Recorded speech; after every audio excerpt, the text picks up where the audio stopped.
Zee 24 तास एक पाऊल पुढे। धुळे नंदुरबार जिल्हा बँकेला रिझर्व्ह बँकेनं तब्बल वर्षभरानंतर परवाना दिलाय। गेल्या वर्षभरापासून परवाना रद्द झाल्यानं शेतकऱ्यांना अनेक अडचणींना तोंड द्यावं लागत होतं। परवाना मिळताच कर्मचाऱ्यांनी जल्लोष केला। शिवाय पहिल्याच दिवशी 1.5 कोटी रुपयांच्या ठेवी जमा झाल्यानं अजूनही ग्राहकांचा विश्वास बँकेनं गमावला नसल्याचं स्पष्ट झालंय। गेल्या वर्षी 1 मे रोजी रिझर्व्ह बँकेनं धुळे नंदुरबार बँकेचा परवाना रद्द केला। रिझर्व्ह बँकेच्या या निर्बंधामुळे या दोन्ही जिल्ह्यातल्या शेतकऱ्यांना पीक कर्जासाठी वणवण भटकावं लागलं होतं। शिवाय 800 कर्मचाऱ्यांची कुटुंबही उघड्यावर येणार होती। मात्र प्रशासकांच्या नियुक्तीमुळे जुन्या कर्जाची वसुली आणि राज्य सरकारनं दिलेल्या मदतीचा हात यामुळे बँकेला पुन्हा परवाना मिळालाय। एरवी सहकार क्षेत्राला घरघर लागली असताना जिल्हा सहकारी बँकेचं हे पुनरुज्जीवन दोन्ही जिल्ह्यातल्या शेतकऱ्यांना सावकारी पाशातून मुक्त करण्यास मदत करेल। रिझर्व्ह बँकेकडून पुन्हा परवाना मिळताच कर्मचाऱ्यांनी जल्लोष केला।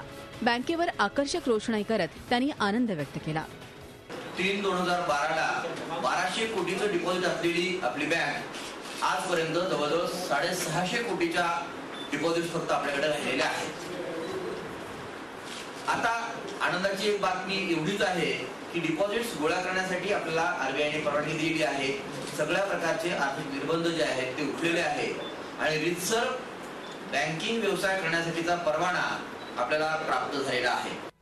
लवकरच बँकेच्या सर्व शाखा पूर्ववत सुरू होणार असल्याचे संकेत वरिष्ठ प्रशासनानं दिले आहेत। बँकेच्या पुनरुज्जीवनासाठी राज्य सरकारनं 50 कोटी रुपयांचं भाग भांडवल दिल्यानं 31 मार्चला बँकेला एनपीएतून बाहेर पडता आलं। येत्या काळात शेतकरी आणि इतर खातेदारांशी यापुढे नातं आणखी दृढ करण्याचा प्रयत्न बँक कर्मचाऱ्यांनी व्यक्त केलाय।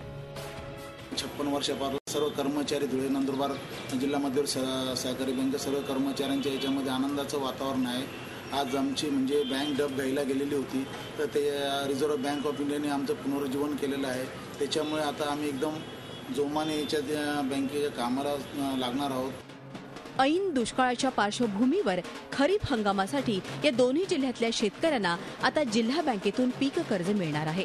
त्यामुळे शेतकऱ्यांना दिलासा मिळालाय। प्रशांत परदेशी, झी मीडिया, धुळे। झी 24 तास एक पाऊल पुढे।